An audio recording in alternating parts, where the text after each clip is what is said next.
What is up, everybody? It's Tuesday night. You're riding with the Roads Crew. This is the Roads to Liberty podcast.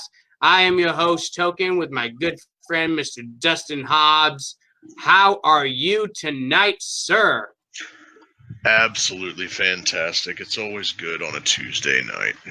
It is the Tokena and Hobbs show. We come live to you every Tuesday night at 9 p.m. Central Time for all of those guys that listen to the podcast but don't know that we do this show live. Yes, it is live on our Facebook page. Like I said, every Tuesday night at 9 p.m. Central. You can check us out, become part of the conversation. If you watch the show live, one of the benefits of that is that you get to ask your questions to us live. You get to comment, and we'll show your comments up on the screen. So for anybody watching, we can see your nice, pretty face up there on screen for everyone to see.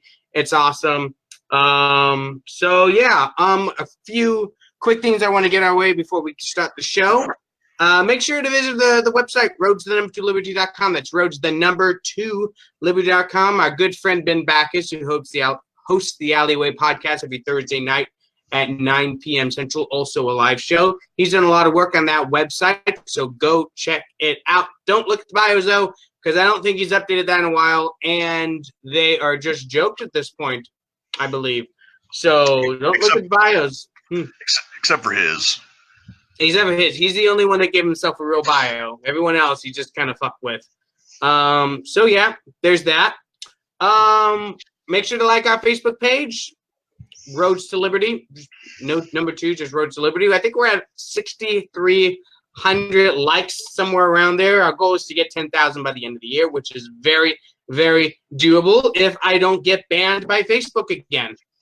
So I don't know how possible that is. I keep getting banned for the most inexplicable reasons over and over and over again. So maybe Facebook will grow a set of balls and stop banning people for stupid reasons. One, that's transphobic, and I think that's part of the reason why you keep getting banned is because what was transphobic? What did I say now? You said Facebook might grow a pair of balls, and I'd say that is conforming to outdated gender stereotypes and is transphobic. So shame on you, sir. Shame on me. Oh God, I gotta brace myself for another 3-day ban. You see, this one was a 7-day ban. Right. Because usually I get a 3-day ban. I can still use Instant Messenger, but this time was a 7-day ban. Can't use anything on the site at all, and it was all for the dumbest crap too. I mean, my God, Facebook, you're seriously pissing me off. We had to cancel. How dumb was it? Oh, you want to know what it was? Okay, so here's what it was. You remember, like a month ago now, a month and a half. I don't remember how long, but it was a while ago when Facebook had that glitch where you couldn't see any pictures on the site. Yep. Right. Remember that? So what I did, I spent the whole day making alternative song lyrics about how much the Facebook blackout sucks. So that's what I did the whole day instead of posting pictures. I posted one picture that was like one of those pictures you make out of normal keyboard characters. You know, it was like a bunny holding up a sign.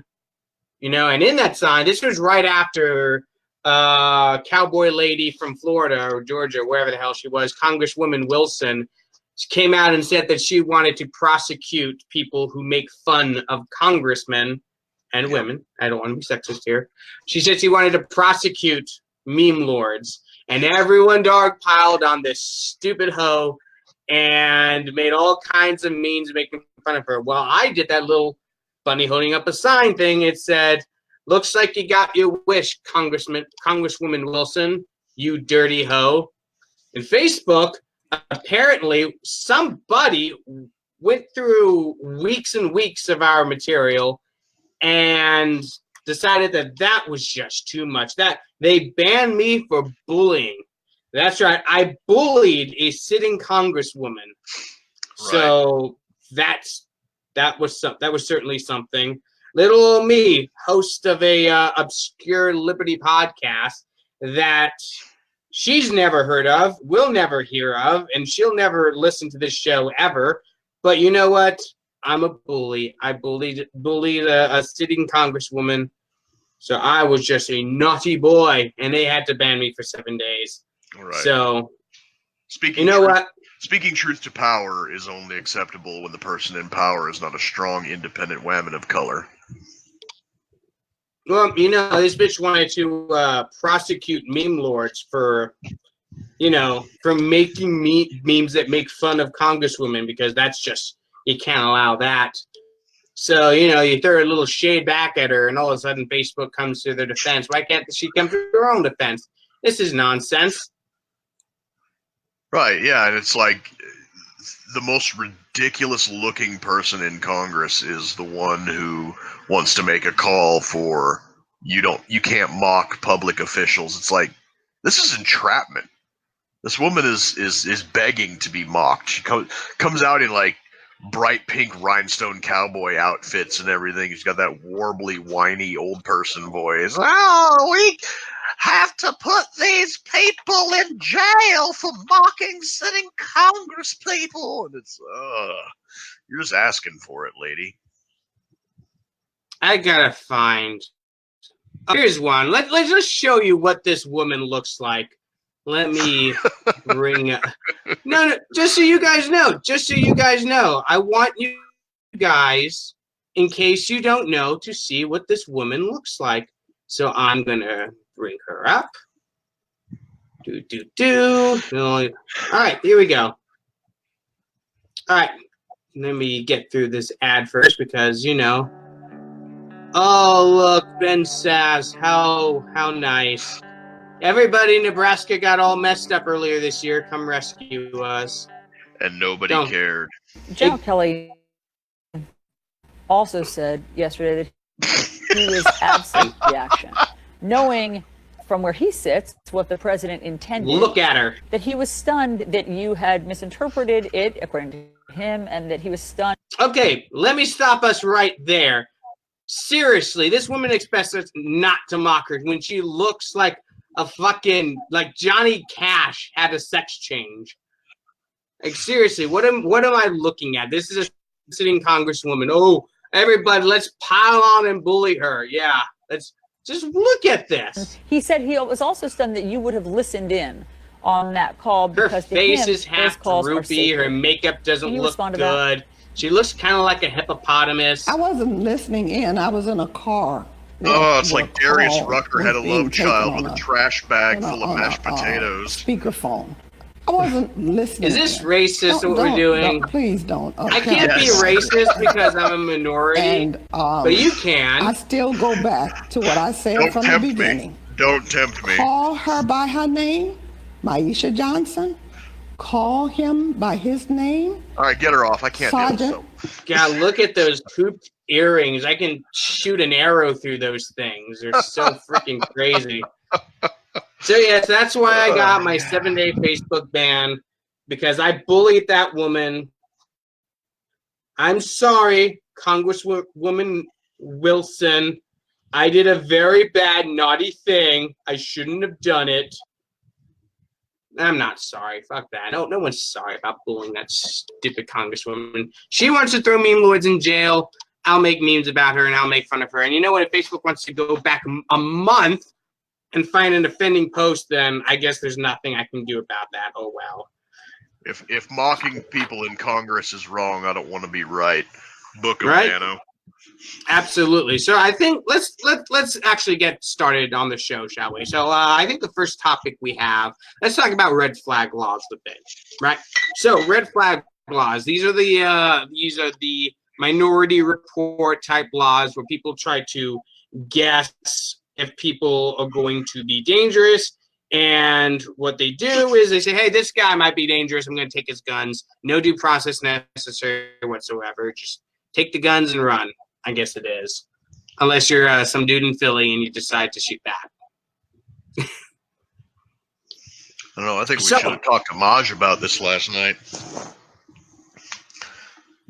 Well, we have minutes, and he takes 15 minutes to answer each question. So only got nothing against Maj Toure. He was great. And by the way, that episode we did we just recorded an episode last night with Maj Toure of Black Guns Matter.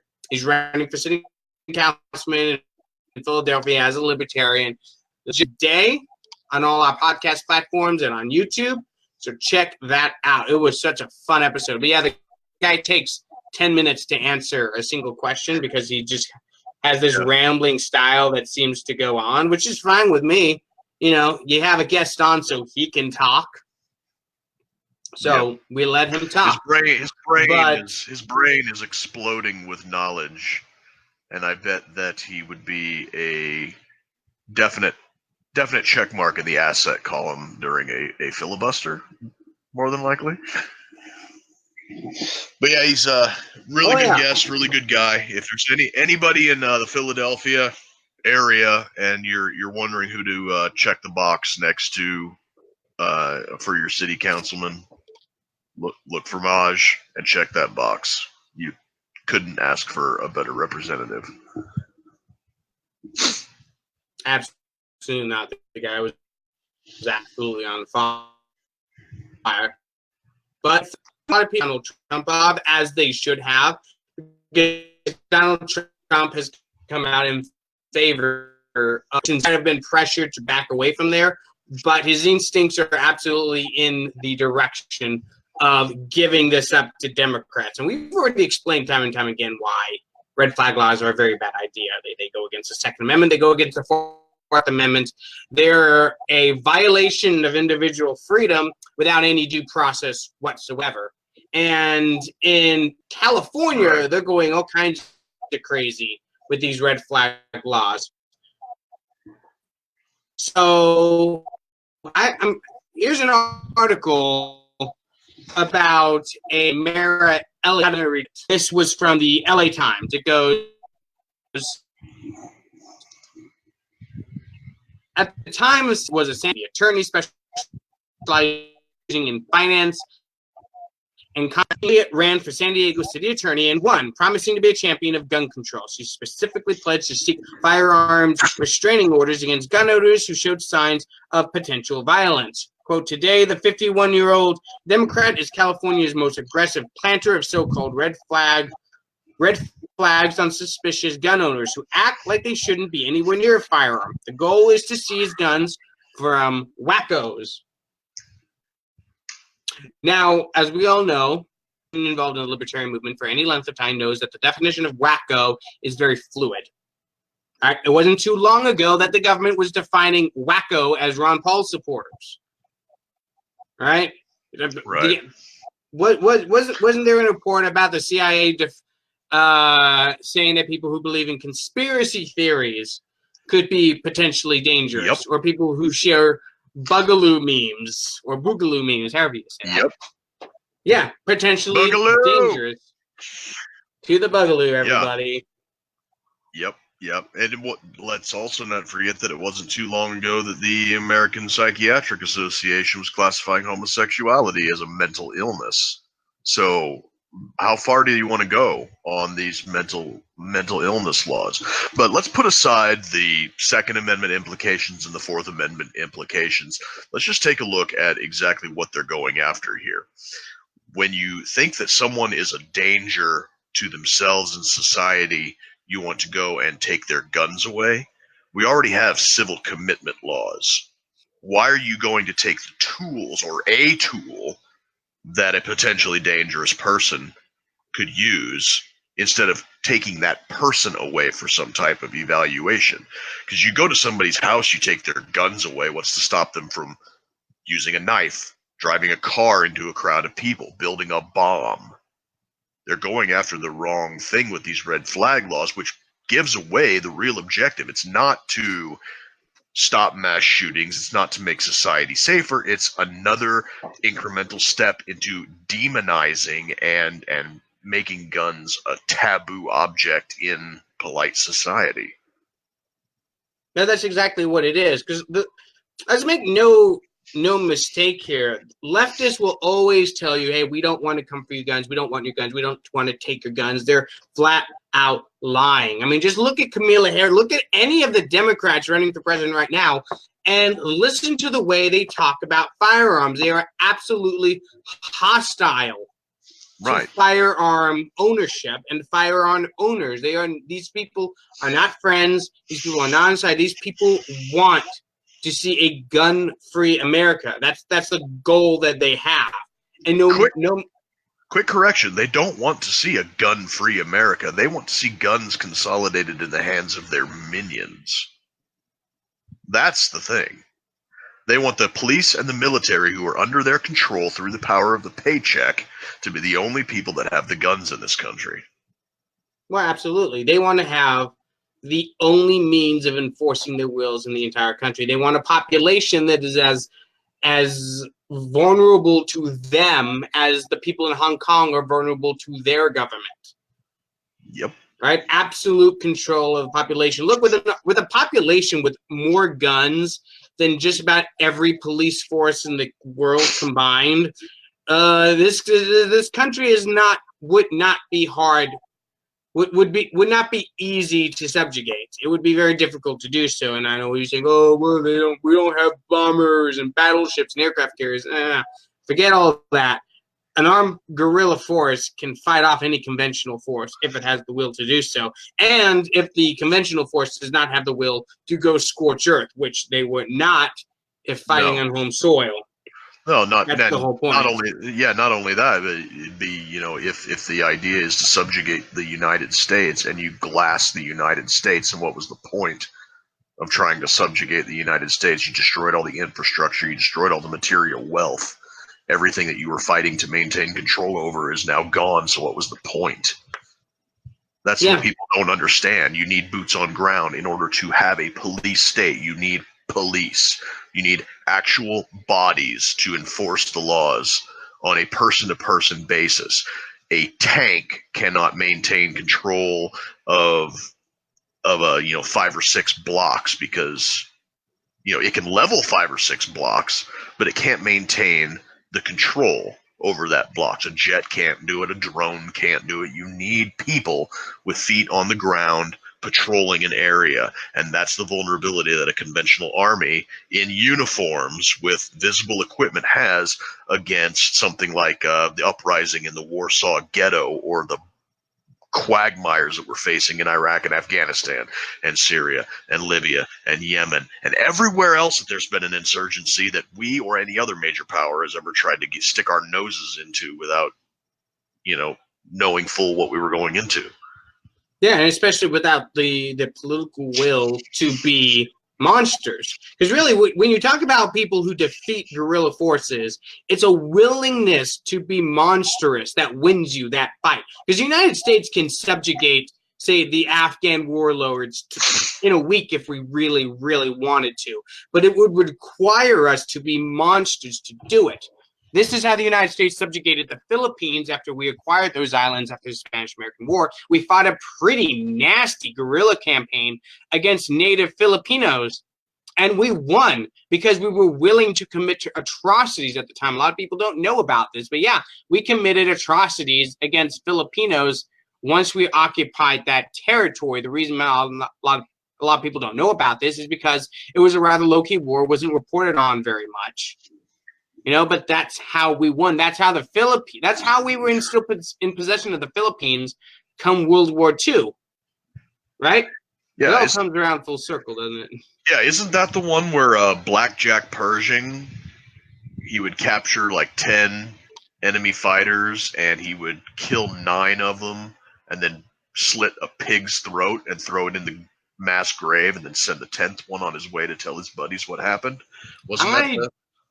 I do not know about that. I do know of one incident where the U.S. Army cornered some Filipinos in an inactive volcano and massacred them in there. I do know of that incident. I'm not an expert in the Filipino insurgency, but I do know that it was a willingness to commit acts of brutality that won us that war. And really, that's what it takes for conventional war armies to win against guerrilla forces. The United States could have defeated North Vietnam quite easily if we'd been willing to invade North Vietnam, conquer it, and commit brutality to hold down the population. Of course, that never would have worked because China would have stepped right in, and then you would have a full-blown war with that.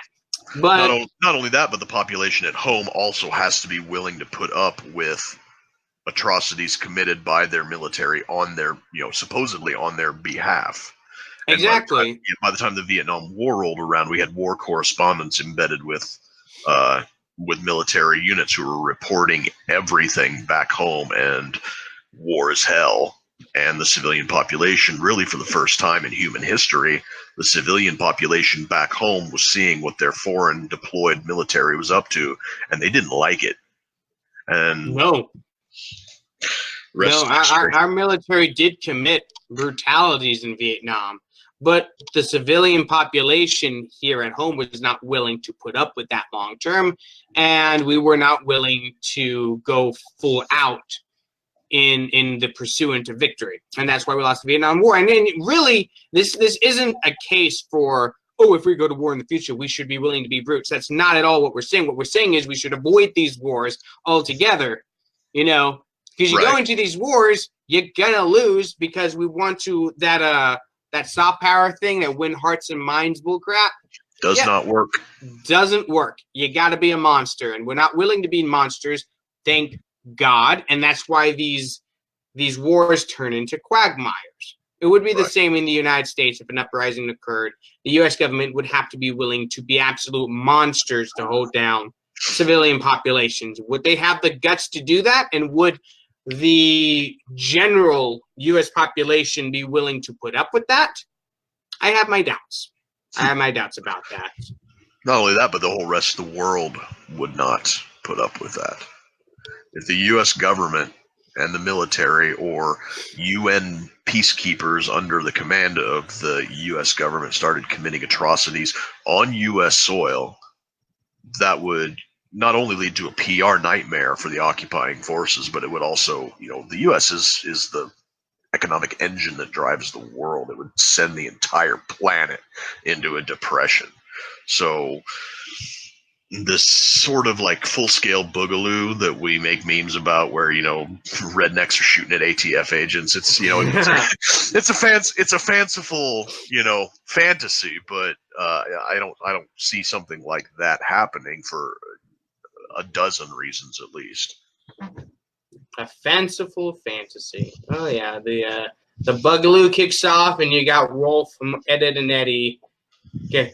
You're going to take my guns, Fed boy. Welcome to the rice fields, Fed boy. Oh, it's absolutely hilarious. So anyway, back to this article. It goes on. Under California's red flag law enacted in 2014, a law enforcement official or immediate family member can ask a judge to issue a gun violence restraining order if a gun owner is feared to be a danger to himself or others. If the order is issued, and it almost always is, the gun owner's weapons will be seized by law enforcement for up to a year. After a year, the restraining order can be renewed. And so far, there have been around 300 of these orders issued and around 400 guns seized. So that's California for you. No due process at all, and they can take your property indefinitely. And there ain't shit you can do about it. Nope. No, they take your guns. They leave you in your house. That's well, I mean, like I said earlier, like, what's going to stop you from building a bomb or driving your car into a crowd of people or just going on a stabbing spree? It's California. Nobody has a concealed carry permit, and unless you're going into the bad part of town where the gang members aren't going to care about a concealed carry permit, you're probably going to be able to run around stabbing a lot of people before a cop shows up, or people grow a spine and decide they want to tackle you. But see, here's the thing. This law was apparently enacted back in 2014. I'm pretty sure there have been shootings in California since 2014. So this idea that these red flag laws are going to solve the gun violence problem in America, they haven't solved them in California. They haven't solved them anywhere they've been issued. Yet people seem to think that this is your solution. You're gonna have red flag laws.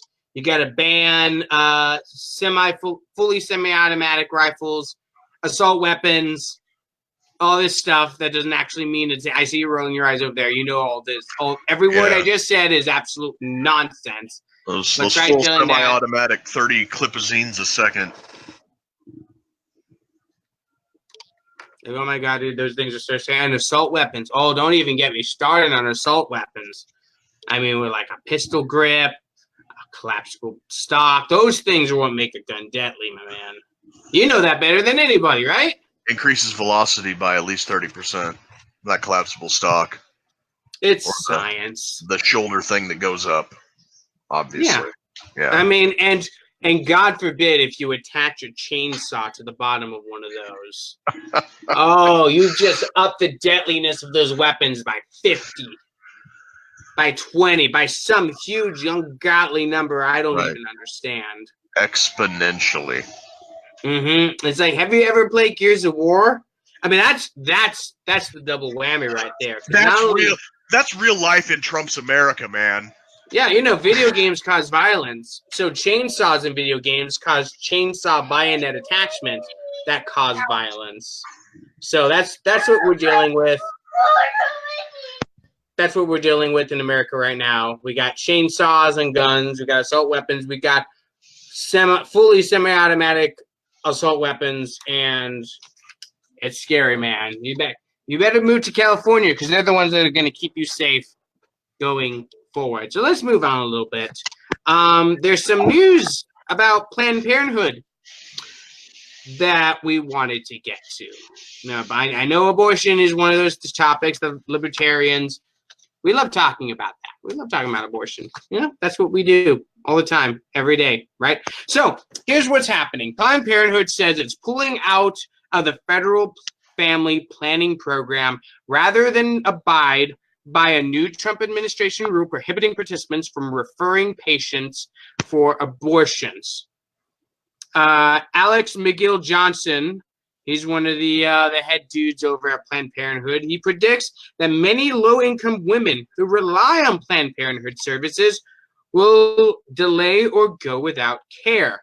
So here's why this is important to me. Now, you never hear about Planned Parenthood, where the first things you'll always hear is like, oh, abortion's only 3% of what they do. Abortion is just a very small part of what Planned Parenthood does. They provide so many vital services to poor, disadvantaged women, blah, blah, blah, blah, blah. All right. Well, here's the thing. Planned Parenthood has essentially decided that abortion is more important than all of that because this was their decision. See, I've seen a lot of people reading about this, talking about this, and they're saying that Trump is a defunding of Planned Parenthood, something. It's not that this is an attack upon abortion rights, or blah, blah, blah, blah, blah, blah, blah. But what this is Planned Parenthood showing you what their true motivations are, what their priorities are, and their priorities, it turns out to be abortions, because the new rules laid down by the Trump administration is that health clinics that are providing services, if they want this funding, they cannot provide abortion referrals. That's the rule. So Planned Parenthood can still provide all these other services that they claim to provide, that they claim to be all about. You know, pap smears, STD checks, pregnancy checks, all that stuff that they claim to be all about. Right. They can still provide all that. They can still get federal funding for all of that, which, by the way, as a libertarian, I'm against. But we're talking about the motives of Planned Parenthood right now. So they can get all that federal funding right now. But they've decided to forego all of that so that they can continue providing abortion referrals instead. So I don't want to hear it anymore. I don't want to hear it from any of these friggin' pro-choice people who are going to come back to me and say, hey, the Planned Parenthood? No. Abortion's just a very small part of what they do. It's not even a very important part of what they do. No. Planned Parenthood apparently thinks abortion is the most important thing that they do. The most important thing. Because when push comes to shove, see, I can't talk right now. That is what they choose to prioritize. That is what they choose to focus on. And everything else goes by the wayside so that they can provide abortions to people. So that's it. That's what Planned Parenthood is all about. Right. It's they say it's only, or they used to say that's only a small part of the services they provide, but apparently it's a big enough part of the services that they provide that it's going to keep them in business. And you know what? If that's what they want to do, and that's what the law says, I don't agree with the law. I don't agree that abortion is, it's morally reprehensible. I don't think that there's anything that the government should be able to do before the culture shifts in a way to make abortion as repugnant as murder or assault or any of the other things that violate somebody's, right to life.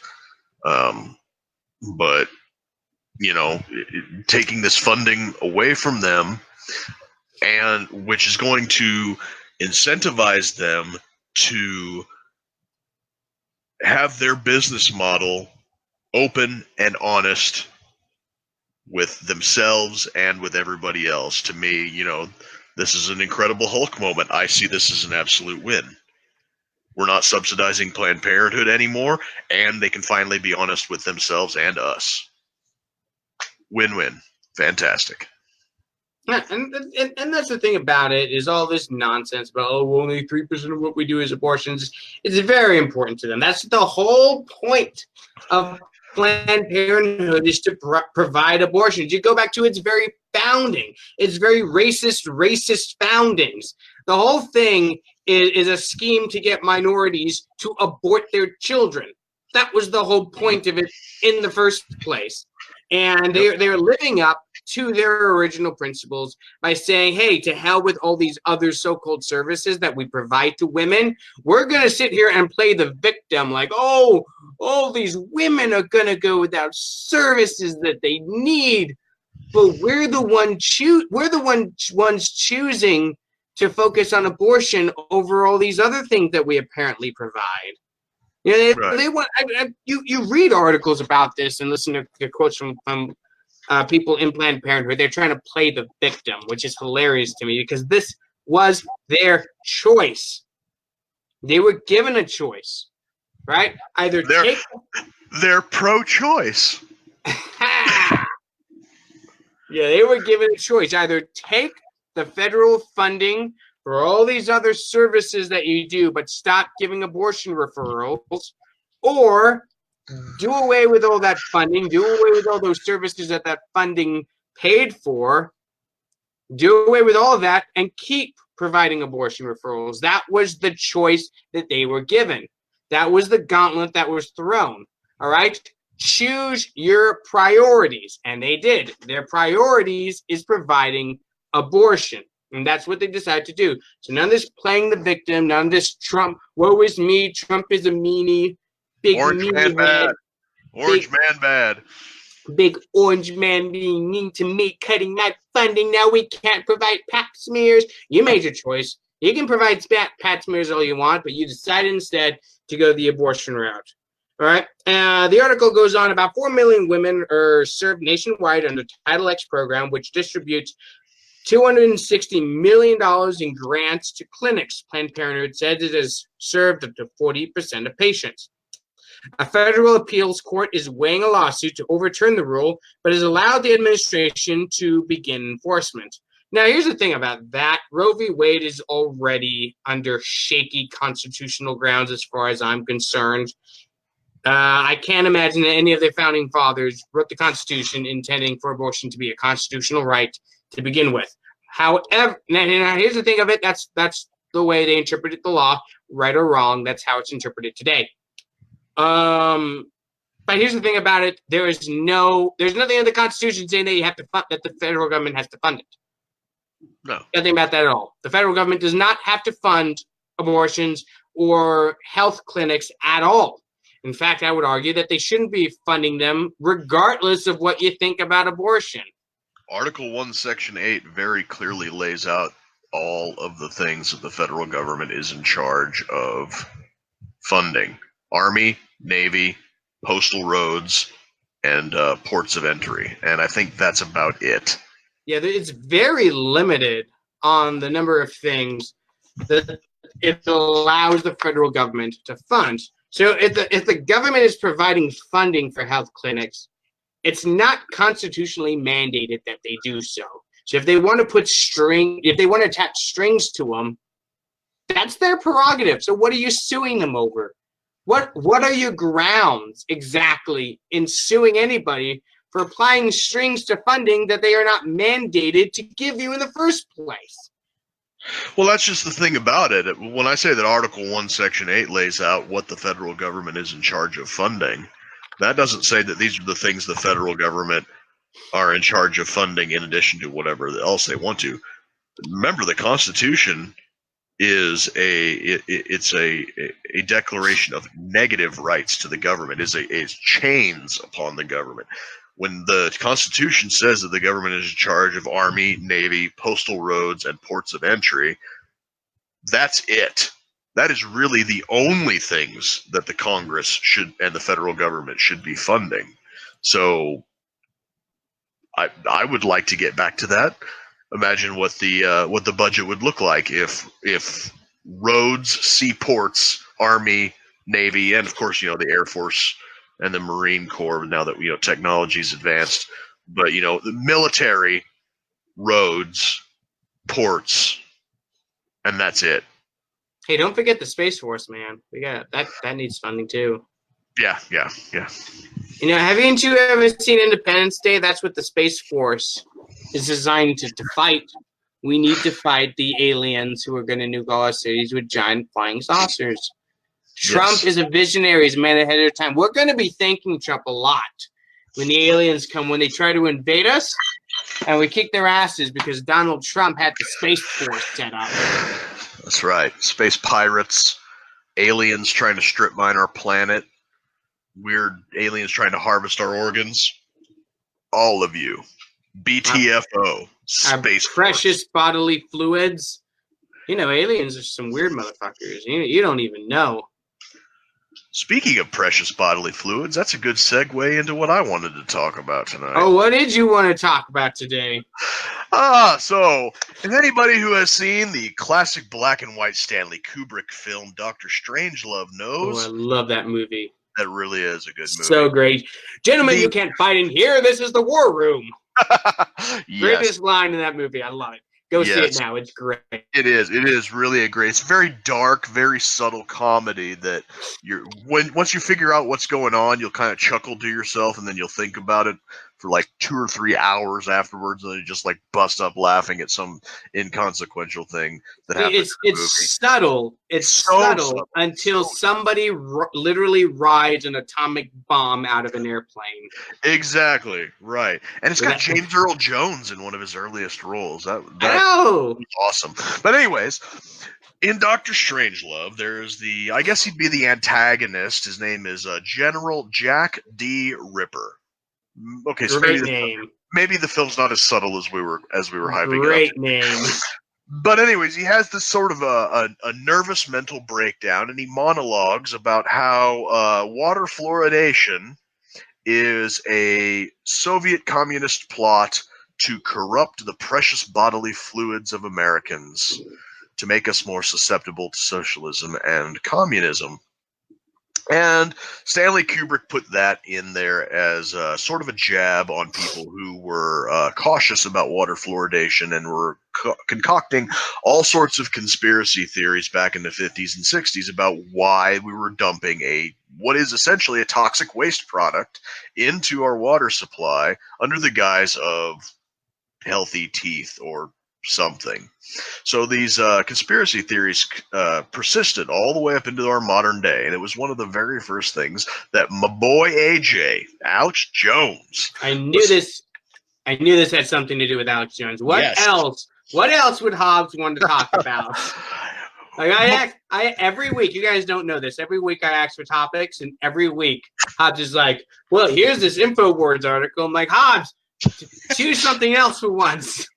I can't, though, because it seems like every week my boy AJ is vindicated in one way or another. And today we got an article in the Journal of the American Medical Association's Pediatrics saying that women who drank fluoridated water while pregnant have an average of, I think, 3.7 IQ point drop in children.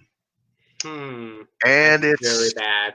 And it's cumulative, and it's worse in boys than girls because a female's blood-brain barrier is thicker than a male's, and it's worse in African Americans than it is in other races. I think it's four times worse in a black male than it is in a white female.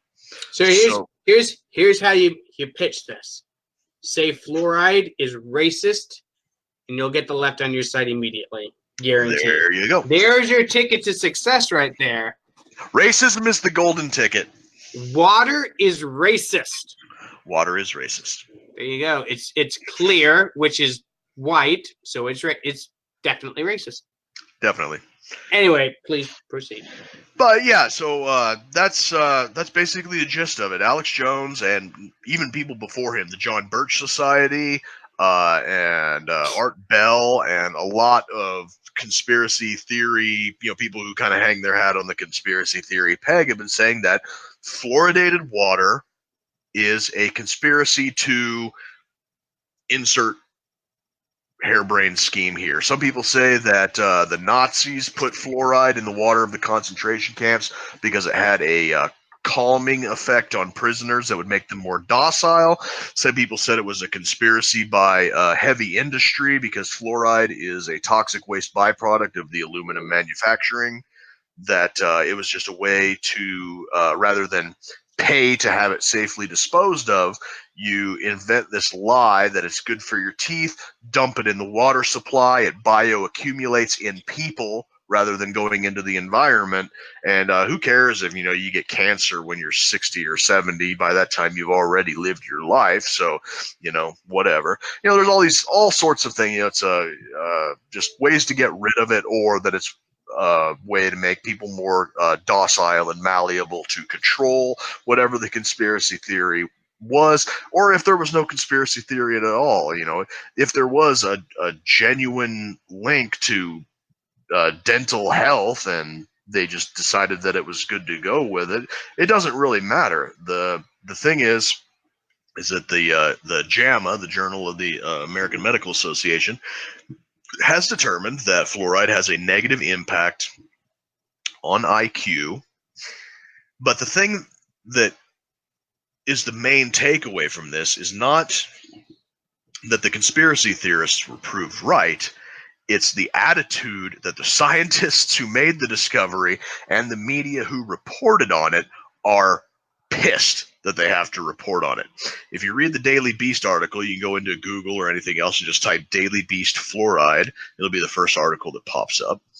The article reads like the scientists did not want to publish this report, but they figured they had to because they knew that it would leak one way or the other. And if they didn't publish it and it leaked, then that would be egg on their face. And left-wing publications like the Daily Beast are pissed off about it because, like I said, Alex Jones was right. And that is the cardinal sin in media, is anytime Alex Jones was right about anything, it's like, shit, we can't let Alex Jones be right about anything.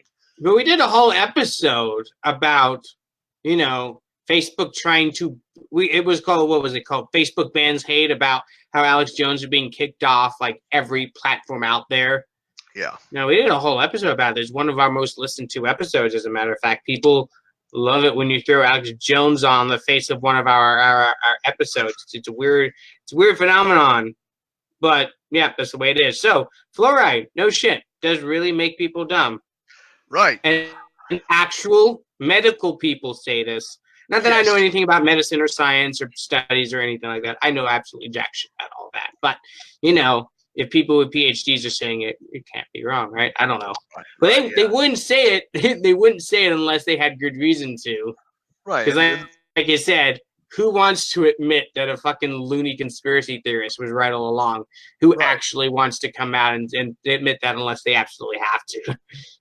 Right, yeah. It's the Journal of the American Medical Association. They did not want to publish it, but they had to publish it anyways because they knew it was going to leak. They're mad about it. And I'm tired of them putting chemicals in the water that are turning the freaking boys retarded. Yeah, you can't say that word anymore, dude. That's a bad word now. Retarded? You can't say that. That's a bad word. That's going to get us banned, man. You're going to get us red flagged, and you're going to get the SWAT teams at our houses. I don't know, man. You know how crazy the world is these days. Yep. Speaking of crazy people, did you hear that nuclear war is bad? Shocked Pikachu.jpg. I'm not gonna spend a lot of time on this, but let's call this let's make it a segue called "Doy." There's an article in Fox News right now. Nuclear winter coming? What? There it is. I got this stupid freaking. Let me mute the site. Good. I open a window. You know how that is. You open a window, all of a sudden music starts playing from it. And you're like, where is this coming from? So Fox News apparently has gone to the dark side, and they've started playing music randomly. So here's the name of the article. It goes, "Nuclear winter coming? Nuclear war between U.S. and Russia would cause catastrophic event. Study confirms." No shit. I'm just gonna go ahead and file that under D for duh. Yeah. I mean, who writes this nonsense? Here's a little bit from the article. Research confirms with the 2007 climate model that the two superpowers were to engage in nuclear war, dropping a, quote, large number of nuclear bombs, unquote, that were detonated in large urban areas. The planet would cool substantially due to the smoke generated by the atomic blasts. This fallout would cover the entire planet for years, blocking the sun. Despite having different features and capabilities, both models produce similar results.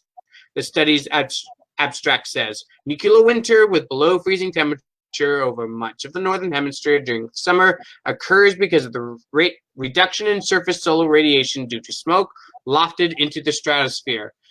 Come on, guys. Do we really need an entire article telling us what we've known for decades? Nuclear war is bad and would block the sun and cause a winter. Right, no shit. We didn't. Get your heads out of your asses, Fox News. Why are you telling us this? I think it must have been a slow news day. Then they just had to like pull an article out of their ass to pad the time or something. It's like you didn't need an article. You didn't need a study. There is literally an entire genre of movies and video games devoted to this very thing. For fuck's sake, the most popular one is literally named Fallout. So, don't know what to tell you. It's like, way to strike while the iron's cold, guys. We've known this for a while. Like, I came across this and I was just like, thank you, Fox News. Just what I've been saying all these years. Nuclear war is bad. Why won't anybody listen to me? This is like one of those like crazy self-evident things where it's like, were you expecting someone to react in a shocked manner? Like, I don't know, man. I don't know either. Nuclear war is bad. What? I am so shocked. I had no Nobody idea. could have predicted this. You know, with the models, the only way we know that nuclear war is bad is because the models. That's how we know, man. Right? Yeah. It's like I had no idea that harnessing the power of a miniature sun on the planet's surface was going to have some type of adverse effect. Next thing they're going to tell us is that Ebola kills people. Get real. That can't happen. Or that orange man bad. Whoa. Some truths are self-evident. Yeah, I mean, who likes oranges? Nobody, right? Absolutely nobody. So I didn't want to spend a lot of time on that. Just to say, Fox News, get your head out of your asses. Stop telling us shit we've known since the 1940s. All right? Stop. We don't need to know that. You don't need to write an article about that. You don't need to pay for that, is what I'm saying. You're wasting your money with this nonsense. So we have some Epstein news. Got a little bit of Epstein news. So if you guys don't know, he's some nondescript nobody who killed himself. You know, he killed himself. That's the official story. Killed himself in a prison cell while supposed to be under suicide watch, while the guards were conveniently sleeping or taking a nap or jerking off in the corner. Who knows what happened? Just some guy, the first suicide at MCC in 40 years. So we got a little bit of news. There's about apparently he wrote a will like 2 days before he got suicided. How convenient. How convenient. How very convenient. And he left his It's almost like he saw it coming. Now, here's a few bullet points. Epstein appointed a venture capitalist by the name of Boris Nikolic. I'm going to say Nikolic. Nikolic. Nikolic. A former science advisor to Bill Gates and part of a circle of scientists Epstein apparently cultivated in recent years to head his estate before being suicided. So Epstein transferred $578 billion worth of assets to a trust fund 2 days before dying, naming Nikolic as a successor executor, meaning he take control of the assets. Nikolic is a new name on the long roster of Epstein associates. Over the years, Epstein surrounded himself with celebrities, business executives, and politicians, including Ehud Barak of Israel and former U.S. President Bill Clinton, while cultivating the image of a moneyed philanthropist. So this guy apparently surrounded himself with scientists and made this random dude the executor of his will. And by the way, he does not want anything to do with it. So he's declined to do that. So I guess that's good. He won't be suicided, hopefully. Boris Nikolic, you say? Yep. Sounds like goddamn Russian collusion. Oh, God. Was Epstein a Russian spy? Maybe. Oh, We don't know what Epstein did.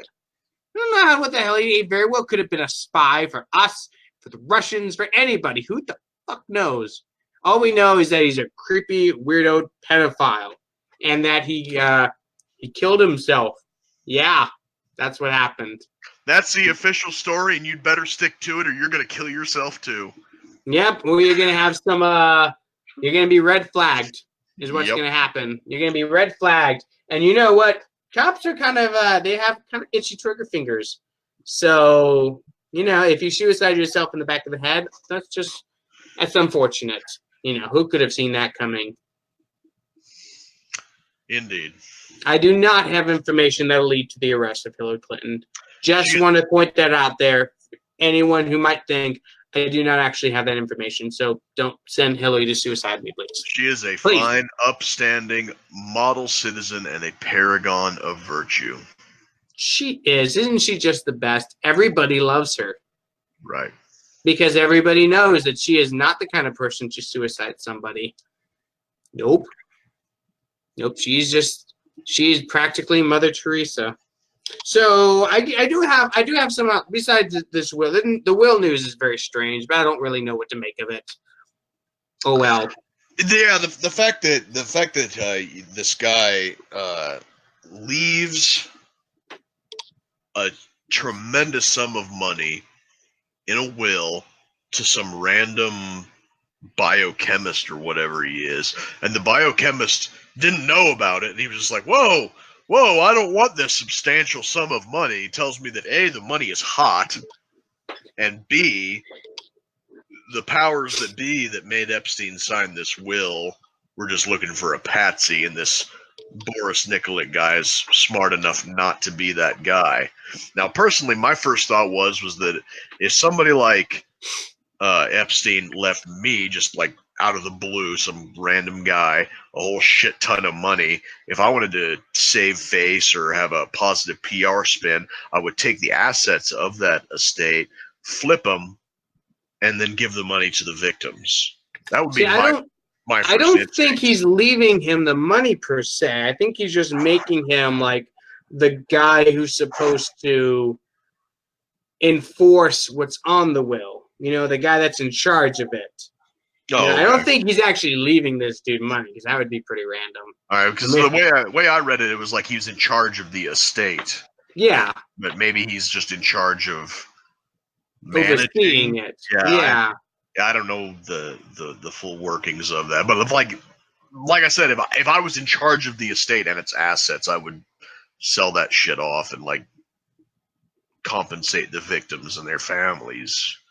I mean, obviously, I don't know the inner working of Jeff Epstein's mind, and if I did, I'd probably be a fucked up individual myself. But yeah, make of this as you will. It is very strange. It's very strange. It's just another strange thing, another strange, suspicious thing to throw on to an already very strange, suspicious story.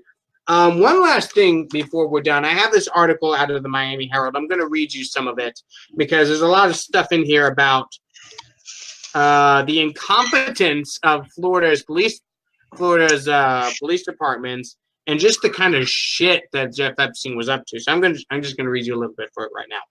While serving a lenient jail sentence in Palm Beach County, wealthy financier and sex offender Jeff Epstein was allowed to leave his jail for a quote-unquote work release at an office at his own organization, the Florida Science Foundation. And this guy, he's a real philanthropist. He funds sciences and all that. Going on. But at the foundation, according to a newly filed lawsuit, Epstein and his web of associates repeatedly arranged for sex with at least 2 girls, including one he met when she was 17. This is while he's supposedly serving a jail sentence for being a sex trafficker. Keep that in mind. Jeffrey Epstein, through his brazen and powerful organization, was quite literally able to commit federal sex trafficking offenses at his work release office during his jail sentence, according to the lawsuit by a woman identified only as Caitlin Doe. In October 2008, when Epstein was serving his jail sentence in Palm Beach County, he coerced the young woman into flying to Florida, where he promised her a job at his organization, the Florida Science Foundation. But the young woman did not do any foundation work. Instead, Epstein again coerced her into sexual acts, sometimes alone, sometimes with another young woman, all while he was supposed to be on work release, the suit says. If true, it happened as he was being monitored by Palm Beach deputies in plain clothes. Epstein paid the deputies to work as his security detail, and they filed daily reports on the comings and goings in his office, records that have since been destroyed. You mean this is the government that you want to put in charge of your fucking healthcare? They can't even keep a sex offender from committing sex offenses while he's serving a jail sentence for sex offense. What the fuck? Oh man, it's that lovely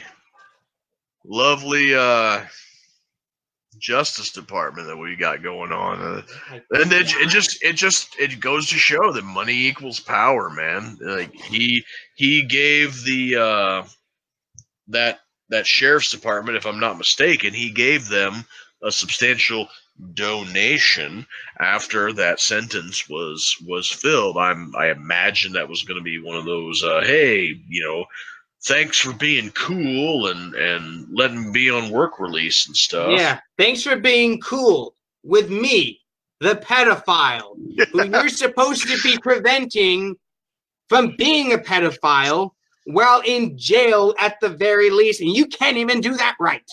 This dude's a literal sex. It makes me want to puke. It makes me want to throw up. It makes me want to fucking go beat up some of these idiots that let this shit go on. You mean to tell me you can't keep a sex offender, a pedophile, a human trafficker from committing human trafficking while he's supposed to be in jail? Are you kidding me? This is the government we have, people. This is the government we want to put in charge of everything. This is the government that is taking more and more of our civil liberties away every single day. We need to put them in charge of our retirement, in charge of our health care. We need to give them our children to educate. Now, this is the government. This is the government. This is the government that lets a pedophile buy them off. Yep. All right? He lets them buy them off. This you can't chalk this up to incompetence. This is corruption, pure and simple. This wasn't something that slipped under the radar. It wasn't something that was going on behind their back. They knew it was happening, and this guy gave them money to look the other way. It's not incompetence. It's corruption. And I think that every single person, damn the statute of limitations on this one, every single person at that sheriff's department or that local law enforcement agency needs to be behind bars or worse. Worse. They need to be strung up by an angry mob. This dude, that's the thing about this. Jeff Epstein was one of the most garbage human beings to ever exist. You read about some of the shit he got up to. He was literally dealing in children, trafficking in children, making them into sex slaves to serve not only himself, but whoever the hell he wanted them to serve. Yep. It's gross. It's disgusting. It's immoral. It's one of those things that this man should have been strung up years ago for. You know, it's one of those things that back in the day, an angry mob would have hung him by a nearby tree and no one would have convicted a single one of them. Right. And that's what this guy deserved. That's what, dying in prison? Yeah, he deserves that. But how many we've said this before on the podcast, how many rich and powerful people are now going to get off the hook because this guy is dead and can't rat on them? Right, and I saw an article like right before we got on saying that the feds are thinking now that he's dead, they're just going, yeah, let's just drop the case entirely.